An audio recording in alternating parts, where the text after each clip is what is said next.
Welcome to the Powerlifting and Power Ballads podcast, where we bring you a weekly dose of powerlifting news, tips, and training advice with a touch of 80s rock ballads. This podcast is presented by Team Roar Powerlifting, your source of the most comprehensive coaching and meet day preparation. Here are your hosts, Josh Rohr and Laura Sturm. All right, welcome everybody to episode 33 of Powerlifting and Power Ballads podcast. We have a special guest today with us in the absence of our co-host Laura Sturm. Filling in is Dr. Trey Cunningham. What's going on, Trey? Howdy, how you doing? Glad Good. to be here. Thank you for the invite. So I do want to go ahead and start off by saying, like, if you're listening, I apologize for how the rest of this is going to go. Normally Laura's here to keep us on track and make this actually work. So we'll do the best we can, but no promises. Before we get started and get into the interview, I want to give a shout out to our new Instagram followers, the Maillard Report and Ballard Childs. We thank you guys for listening and tuning in. So real quick introduction. Again, our guest is Dr. Trey Cunningham. Some of you people may know him, some of you may not. I think before I get to his accolades and everything, I guess I'll say a few things, my personal thoughts. I think he's kind of one of the unsung heroes, I guess, if you want to call it that. That's not the right word, I don't think, but one of the people that really kind of brought powerlifting to the limelight in the recent years with some of the things he's done. And we'll get into that in a little bit, I guess. So one of the things he's done, he's one of the main live stream producer for USA Powerlifting meets, and he was part of basically all the first and most of the mega meets that USA Powerlifting put on, whether it's the Arnold or the Raw Nationals. You were the one that produced the first prime time, which is pretty cool. Yes, I lost a lot of years off my life. Yes, same.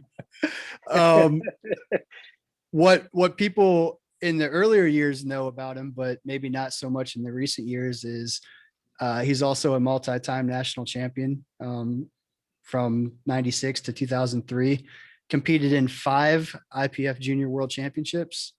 You also have a master's degree in exercise physiology and a PhD in human performance. And currently, Dr. Cunningham is the chair and associate professor of sport and motorsport management at Belmont Abbey College in Charlotte, North Carolina. So welcome to the podcast, Trey Cunningham. All right. Thanks. Quite a blush there with that list. Yeah. And that's, those are just a few bullet points. I could go on and on and on, but I'd rather hear you tell some of your stories and some of the history and things like that. So let's start with this. How did you get into powerlifting? And I guess what are some of your proudest accomplishments, favorite meets, things like that you've been a part of as a lifter? Yeah, I'll try to keep it brief, but just like you, I wanted to play football growing up, and so I was always in the gym rats, and I also so I was always working out. Loved being in the gym. I also grew up in central Louisiana, so Alexandria, Louisiana, and Alexandria is the home of Alexandria Senior High. They were a big, huge high school program there in the area, and so they were always in the newspaper, and it seemed like 1 million high school national championships in a row. Dwayne Urbina built a wonderful program there, and so it was something that was part of the sports culture in central Louisiana where I grew up. There also was a guy by the name of Wade Hooper.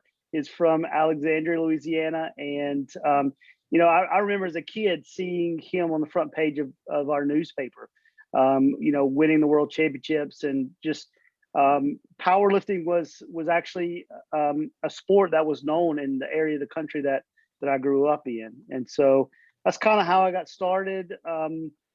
Competed in some meets, and kind of the rest is history there. Proudest accomplishments, I had to think about that. It probably goes hand in hand with my favorite meet as well.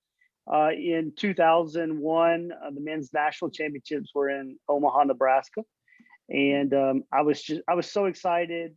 Things were going really well for me. There was a lot of my, heroes and guys that I looked up to that were listening to that meet. People like Irvin Gaynor, Wade Hooper, the Benamorito brothers, Tony Harris, one of my favorite lifters of all time, Brad Gillingham, Tony Cardella won that meet. So got to compete in that meet against Tim Taylor, which he was also a great lifter. And I totaled 1,300 or 590, weighing 60. So close to 10 times my body weight. And I did pull 240 at 60. So that was 4 times my body weight. It's probably the best day that I've had on the platform. Was that day. I remember that was one of the first Team Quest teams. We had, there was a lot of young guys that were competing that are still competing now, like Doc Holloway and Mike Haffenbrack competed in that meet in 2001. Made some lifelong friends with Steve Mann and PJ Kavonics. Ryan Golden competed in that meet. So it was, to me, always my favorite meet to be a part of, and it was a fun time. So probably best lifting accomplishment there. Yeah, and you mentioned a lot of the friends that you've met like along the way. I think, I don't know if that's a good thing or a bad thing, but I think 90% of my friends are like from the powerlifting world. Again, I don't know if that's good or bad. Yeah, I agree. That is without a doubt, that's been the most, that's been the biggest blessing in the 25 years that I've been associated with powerlifting is knowing the great people and creating friends. I mean, I still have friends to this day that I went to college with, that we still go on family vacations, and it's, you're right. A lot of my friends are still in the powerlifting world. Yeah. So. And you and I actually met, I mean, obviously through powerlifting. Yeah. I don't know if, I'm putting you on the spot here. Do you remember the first time we met? No, man, I'm sorry. I'm I do. assuming, okay, well, I'm assuming it was Baton Rouge. No, it was Omaha, Nebraska. It was 2003. It was, that was 2004. But it was Omaha, Nebraska. Okay. So here's what happened. Oh, I'm afraid to hear this. No. Well, so is Uncle Jeremy involved in this? No, actually. So at the time, you were the head coach of Louisiana Tech at the time, and we'll get to that in a second. And that was the first collegiate nationals that I won. So I thought I was big stuff at that. I just won collegiate nationals, and I'm sure, like, talking to you after the fact, like, you did know who I was, but here's when we met. We were I'm terrified. So there must have been, and I can't remember the details, but there had to have been a diner or like a sandwich shop or a pizza shop, something like really close, or in the venue next door across the street, something. Well, I went to get some food and you were sitting in there eating by yourself. And there were some other people, like, lifters around, but all the tables were pretty full. And I got my food and I walk over. I'm like, "Hey, what's up, man? You mind if I sit with you?" Like, just almost acting like, how come you didn't ask me to sit down? Don't you know who I am? Like, I was full of myself. And so I sat down and we just started talking, and like, I obviously knew who you were, and I was trying to drop hints as to who I was because I didn't want to just flat out say, "Oh, I just won the collegiate title." So I'm like dropping hints like, I'm a lifter from Ashland.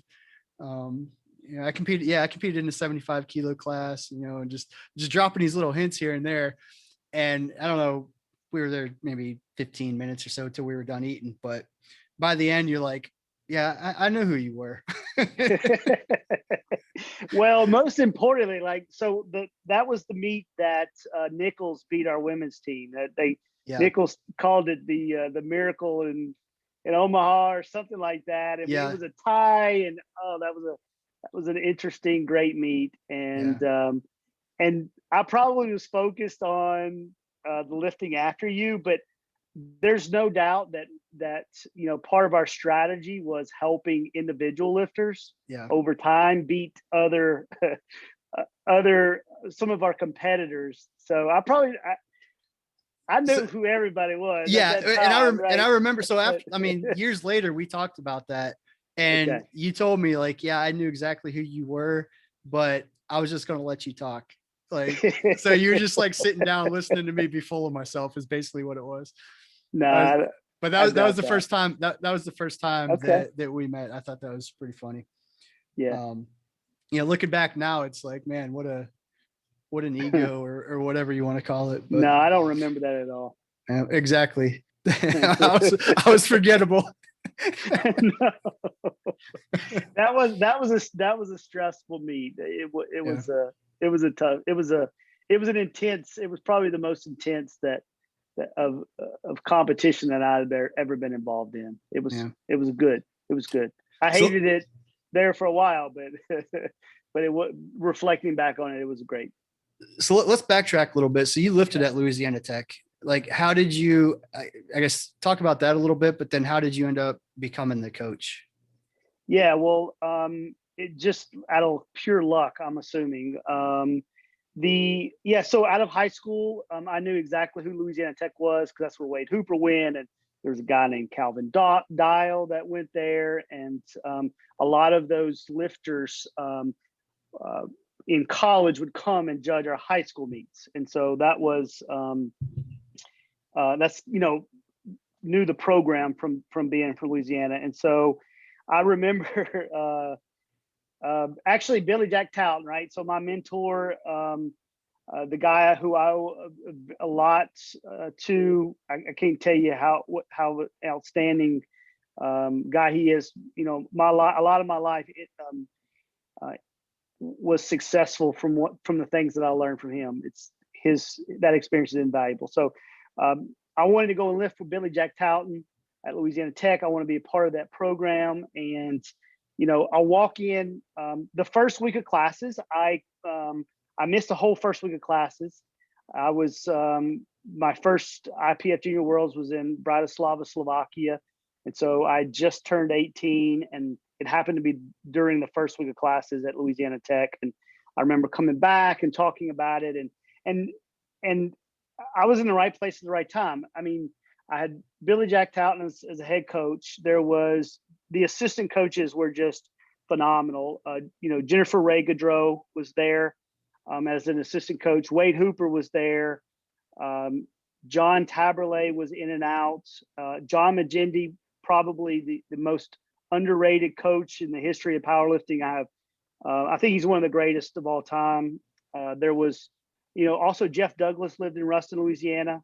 Newt was just a baby at the time, but so this was a mecca, a center for powerlifting thought and how to get better, and so I was in the right place at the right time, and so those were really wonderful years of growth and development, and wow, I was just very blessed to be there. Billy Jack Talton happened to be retiring. He also was a chair of the physical education and exercise science department there at Louisiana Tech, and I worked in his office, and he started trusting me more with more administrative things, and obviously my lifting abilities got better, and I got to help put on meets, and just things kind of snowballed. And when he retired in 2001, he offered the position to me. All those other coaches that I talked about had kind of moved on throughout the country. John went down to Nichols, and so I was in the right place at the right time. I believe that I earned that. His trust, it was difficult earning the trust of some of my friends and the members of the team. That was a whole different process in itself. But just absolutely wonderful time. I mean, it felt like pure domination there for a couple of years. It was. And I'm just glad to have been a part of it. Yeah, it was magical. It really was. Yeah. So, and that's, when I got into collegiate lifting, like it was kind of a fluke, to be honest, because I wasn't even aware that USA Powerlifting was a thing. Like I did high school meets, just local high schools, not sanctioned or whatever. And I just ran into, I don't know if you remember Tiffany Summers. She won collegiates in 2003, I believe, but she just happened to be at Ashland where I was at. Yep. And, I ran into her and, she told me she was doing collegiate nationals, and we kind of started a team from there. But once you started kind of doing a little research, like Louisiana Tech was everywhere. And, we saw that as like the gold standard of, what a collegiate powerlifting team should be. So, that the name Louisiana Tech preceded itself, I guess is the word. Yeah. I don't know if I use that term right. I like positive. I think we would be maybe the bullies at some point. That's probably how we were described by some people. But Dr. Talon put together a system, and it was well thought out, well rehearsed, and it produced results. That hasn't been produced very much since then. So very glad to be a part of it. Yeah, that's cool. All right, let's get into some of the more recent stuff you've done with USA Powerlifting. So we already mentioned it. You've done a lot of the live streams and stuff like that. I guess, how did that come about, and what was your kind of vision for doing that? Yeah, so I spent a significant amount of time away from powerlifting, and got to a point where I was tenured and moving up, and had done all the academic presentations and writing and all that, and so that was kind of something that I had finished, and I was like, well, maybe I could get back into powerlifting some way, and I thought about this idea of writing a book about the history of collegiate powerlifting, since I knew so many people, and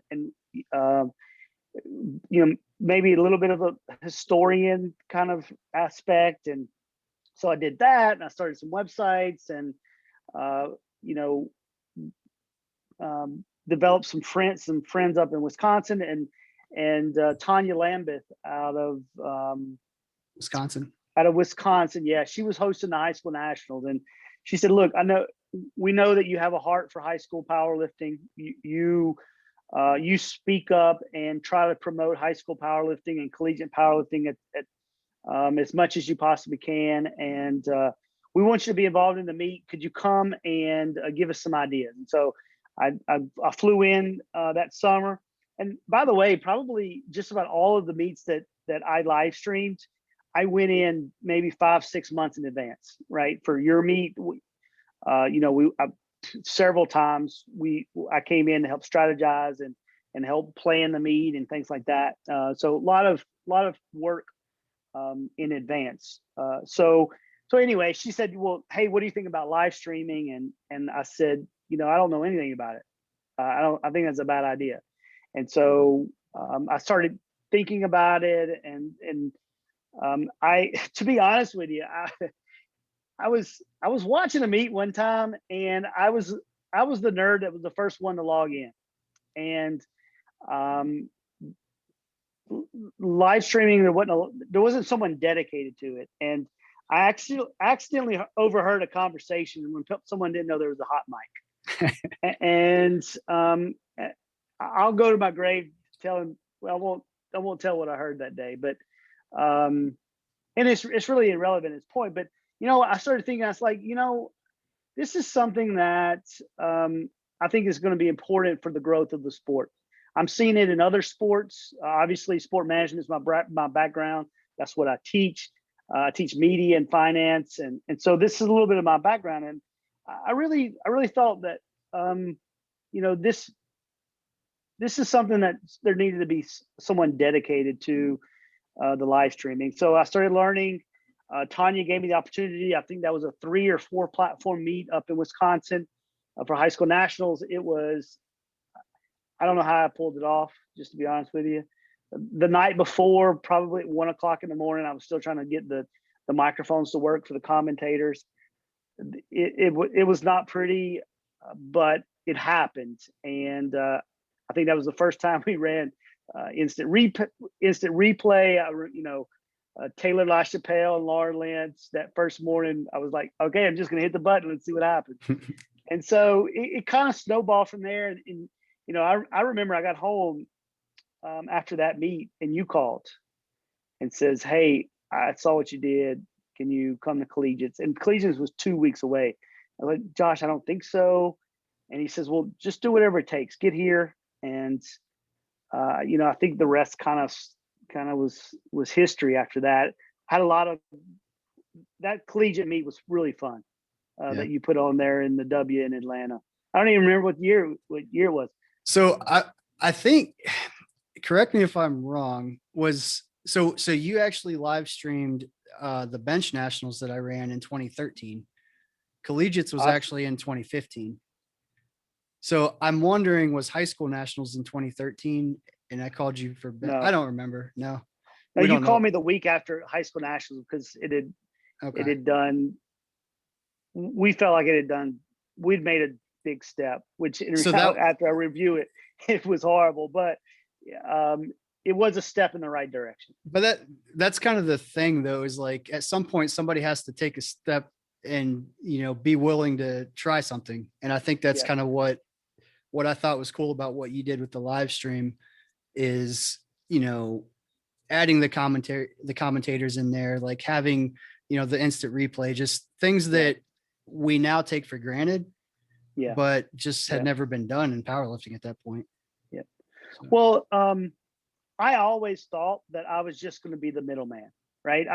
I had this vision as to where I think powerlifting could be. It was really great to see it grow in those years, in the last 5 to 6 years. Just amazing. Nothing that I'd done, but it was a collective effort by everyone. But,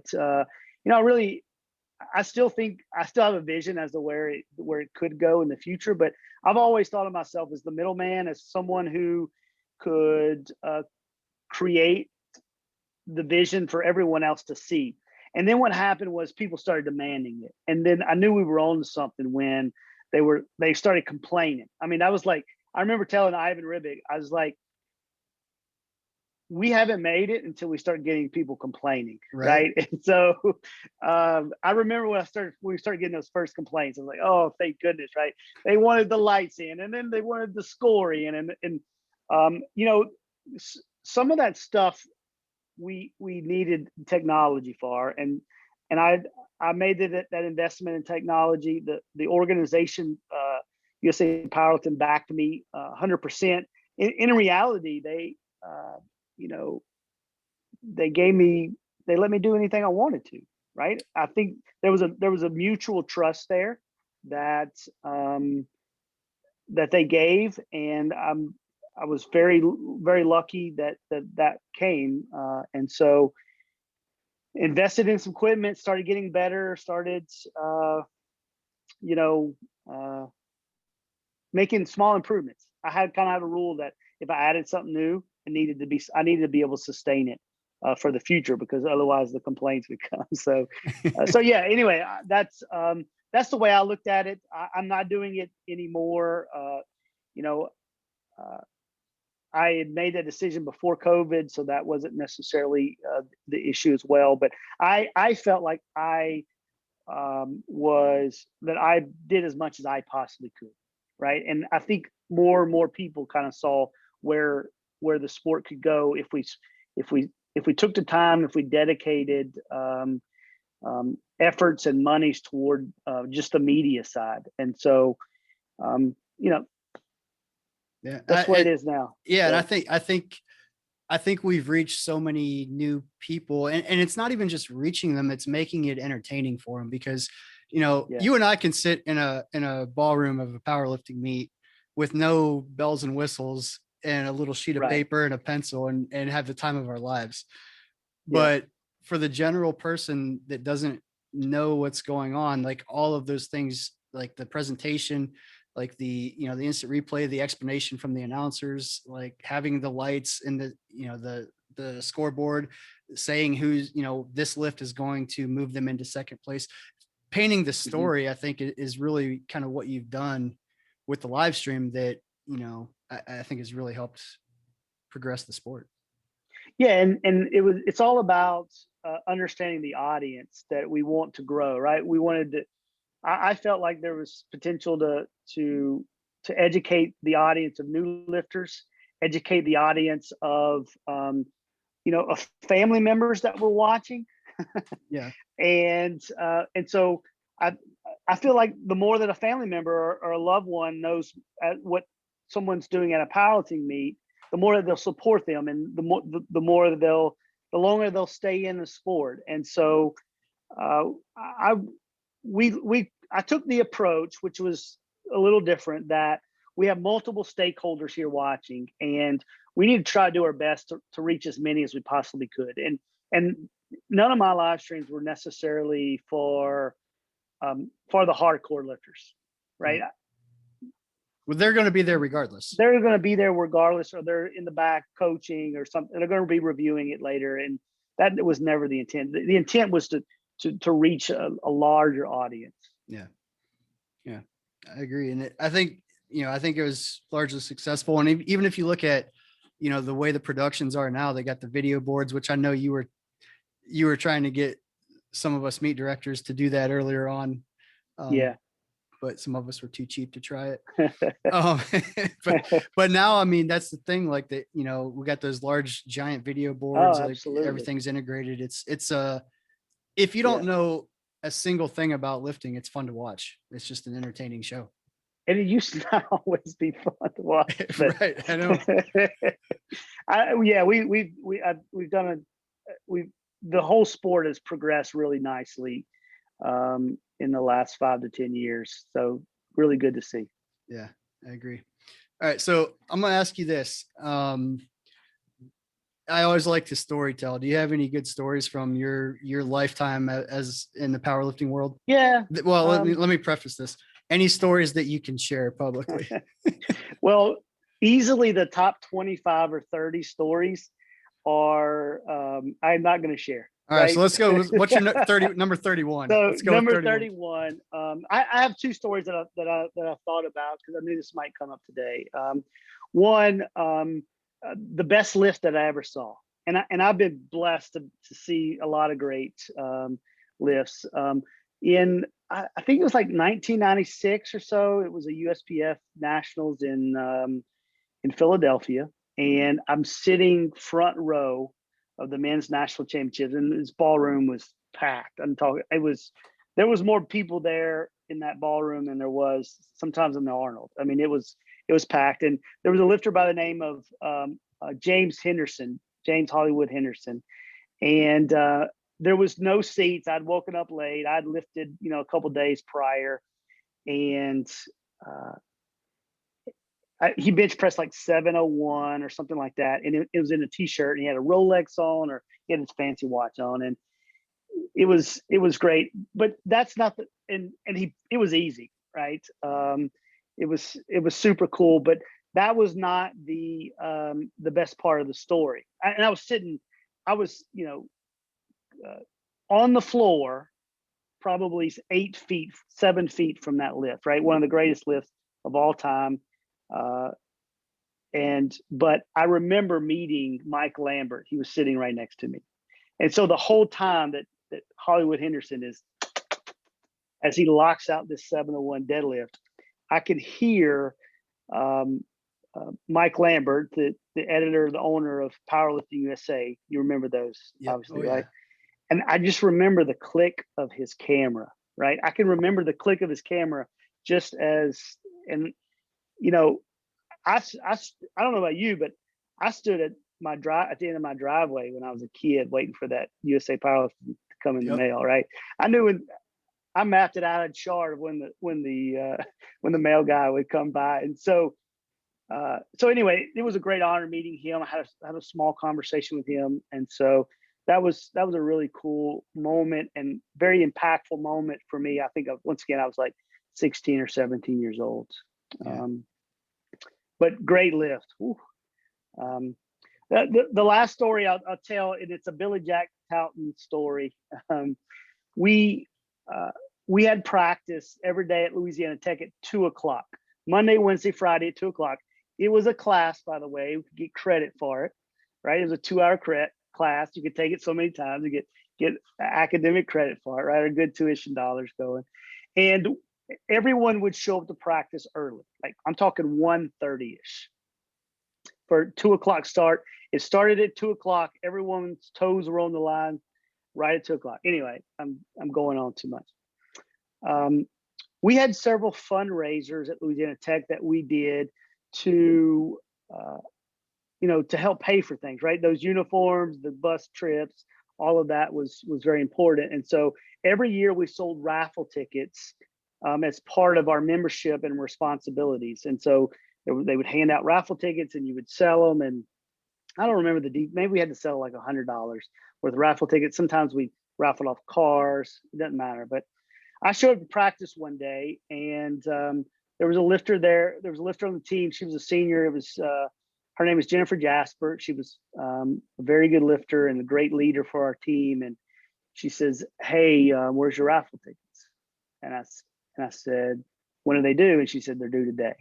And I was like, "I'm going to die today. There's no doubt. Billy Jack is going to kill me." Because one, I hadn't sold any raffle tickets, and I didn't have them on me. So I dropped everything and I ran back to my dorm, grabbed the tickets. I grabbed a check, right, an old checkbook and a pen. And so I started out the door and I slip in a mud hole and break my leg. Oh, man. Right.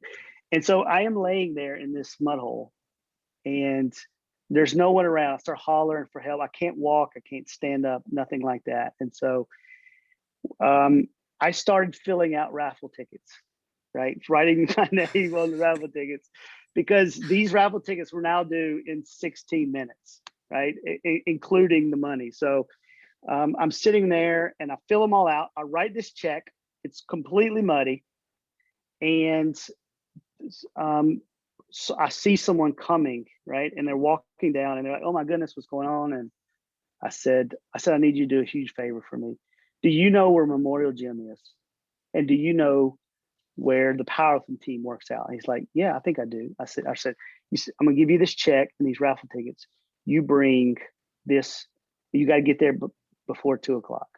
He goes, "Okay, I'll do it."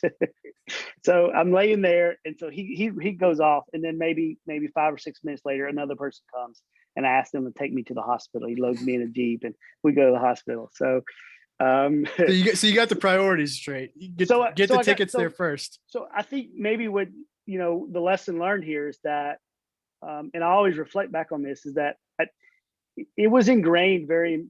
I mean, we were very, very team oriented. And so there was priorities and getting those raffle tickets in was very important.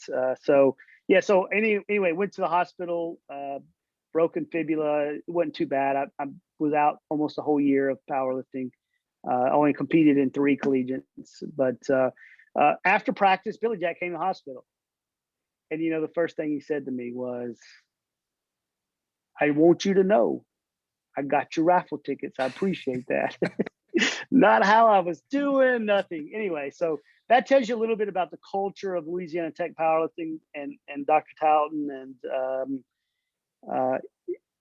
it was a very intense time.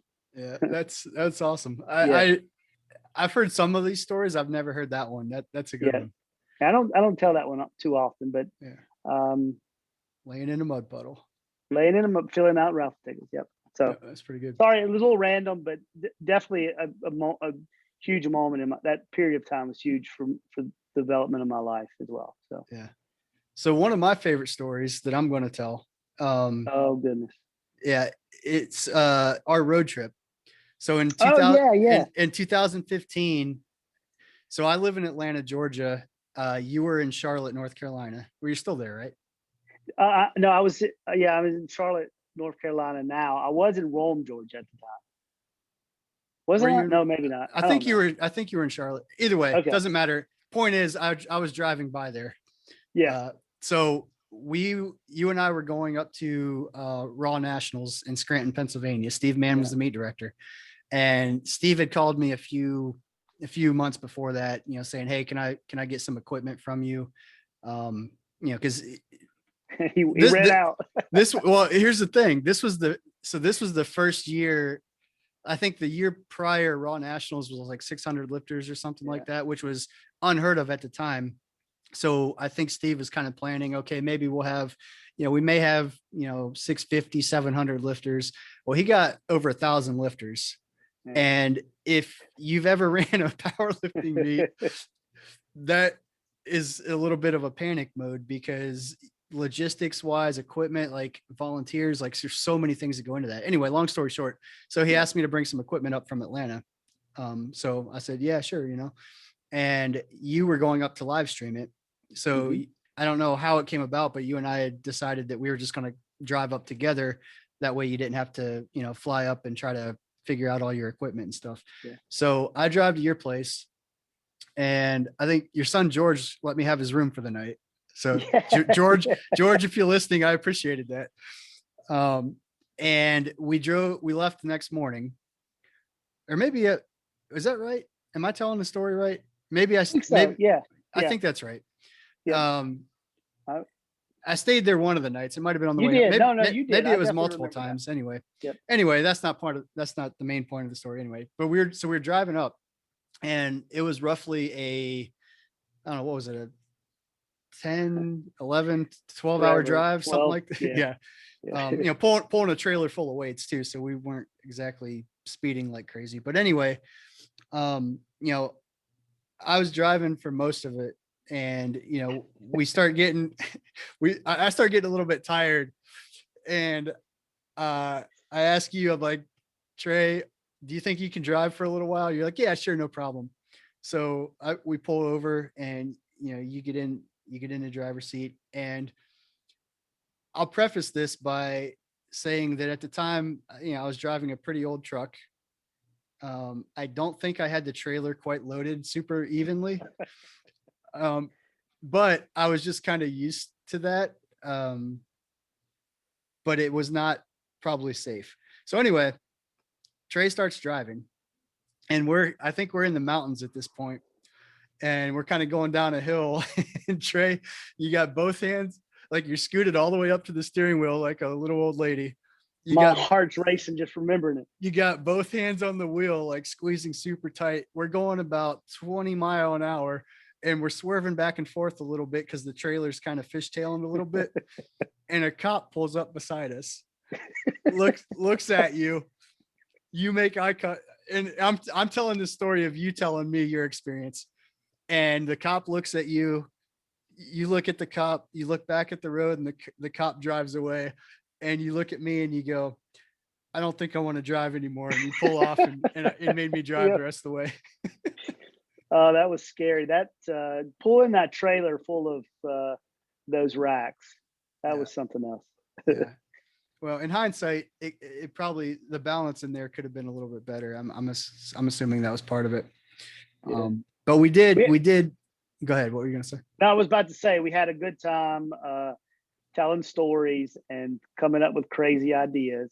And I think we got a little delirious, especially on the way back, and we came up with some pretty crazy ideas. Yeah, we thought they were all super great ideas at the time. A couple of days later, we kind of touched base, and we were like, no, I don't think that's really we're not going to do that. We're not going to do that. But the one that I think has some clout to it.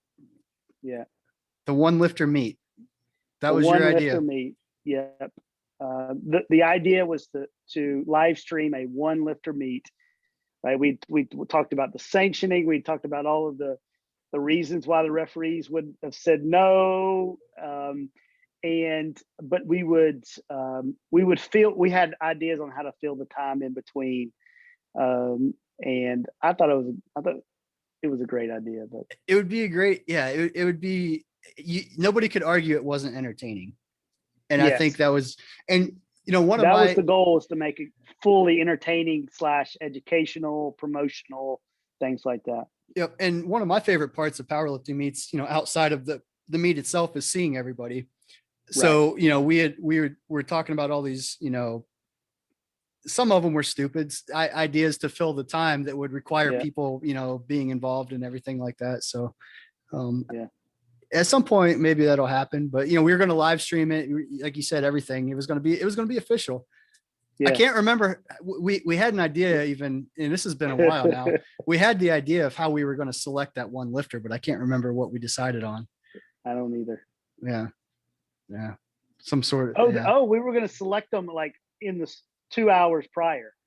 Like Oh, is that what everyone was going to show? Remember that? That's They right. had to weigh in 2 hours. That's right. Everything, right? Everyone was going to show up, and we were going to run a seminar between the 2 hours before. Right? You show up, and you could be the person. You could be the one. That's right. Yeah.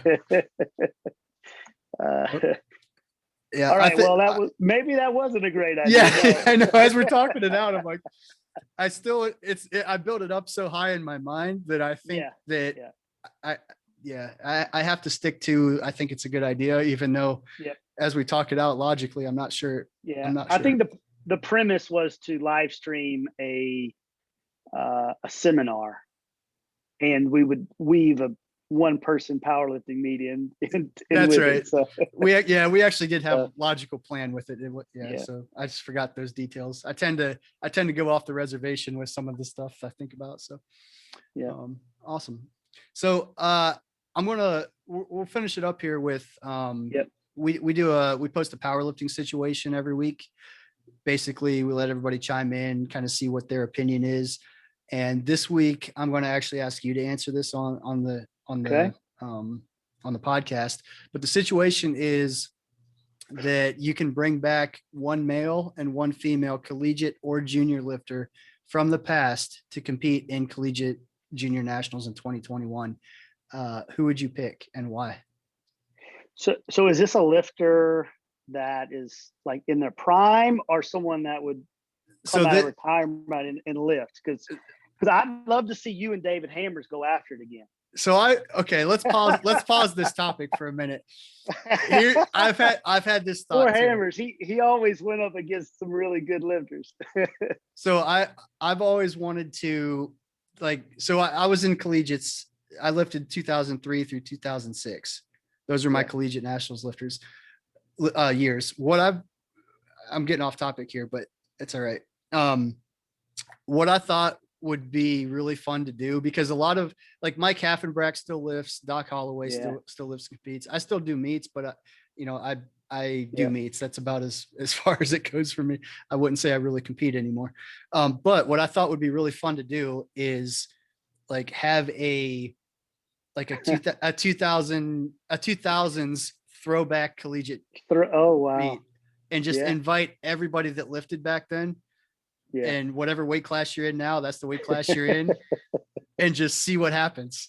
I just think that should be the one person meets, right? Everyone shows up and you draw, and that's who has to do it. We could do that, or it could be there might only be one or two people that are able to finish the meet. Everybody else may be hurt by the end. All right, I lost where I was going now. All right, so go ahead. So you can answer this however you want. You can answer it both ways. You can answer collegiate lifters in their prime, who you'd like to see go up against the collegiate lifters now, or you could pick a collegiate lifter that maybe had a one really good year that could have really done something, and then for whatever reason didn't continue on in the sport. Yeah. You can answer it however you want. There's no rules. That's the fun part about it. I think about some of the great lifters, and I've done a lot of research on the history of collegiate powerlifting, and man, that's a hard one.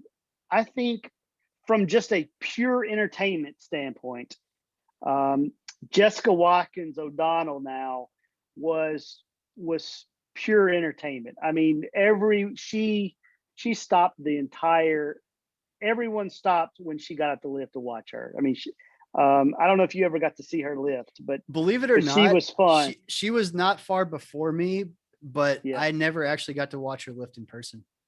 Yeah, she's for me, she's like Nico Huslander and Dave Ricks. I mean, they're just pure joy and entertainment to watch, and can control a room. So I would love to see that. I think that the best teenage, junior, collegiate female lifter all time was Jen Maley. She was impressive to watch. She actually never lifted at a collegiate. She lifted at juniors, women's, high schools. Well, I say junior. She was probably a teenage lifter then, but she was fun. I would love to see her in that mix today. Yeah. So, and then from the male side, I would say long-haired Daisy Dukes, cowboy boot Wade Hooper. That's a good one.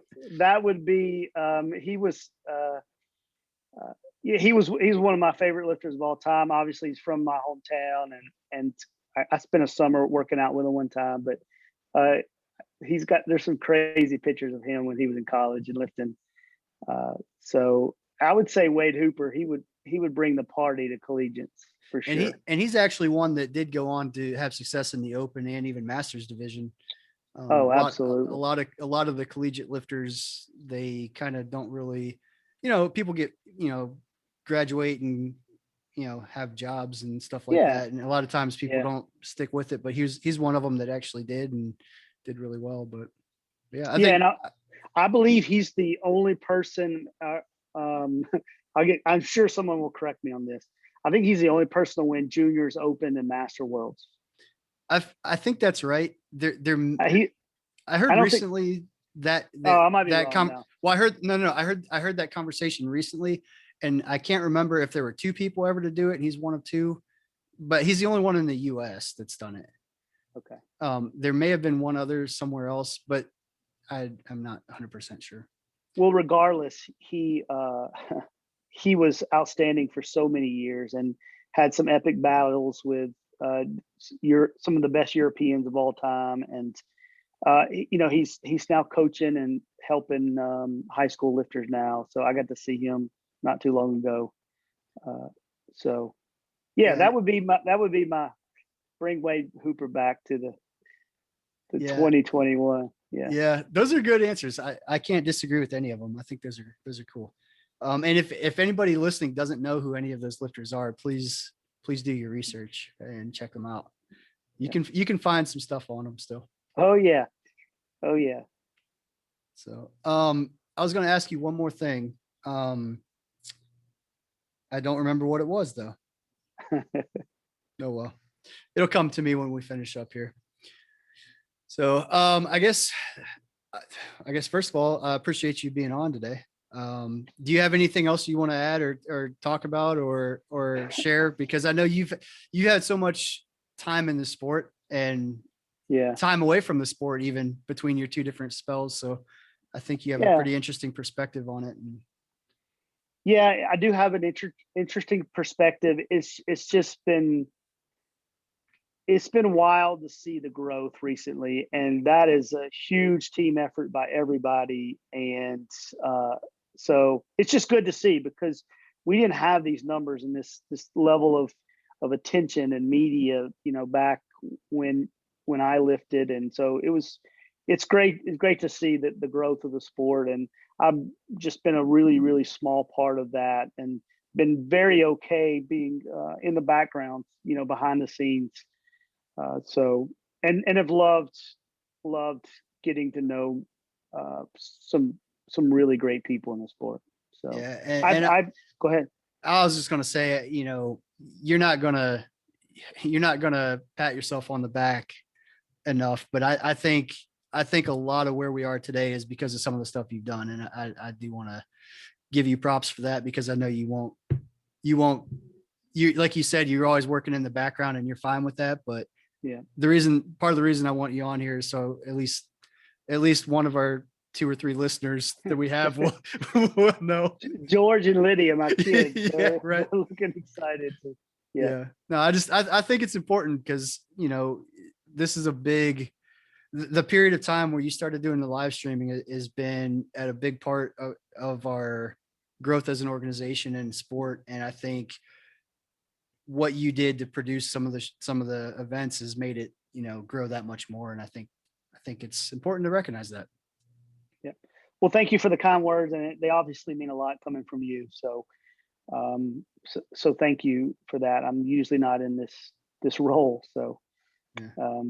And sorry for all of the old random stories for all your listeners out there, but Hey, I love them. And gives a little perspective as to my background. Yeah, I think me personally, I love the stories. So, I find it entertaining and educational. Like some of those things, like, the story about you in the mud puddle, like that I think that adds an interesting perspective to, like you said earlier, the culture at Louisiana Tech. It was pretty neat.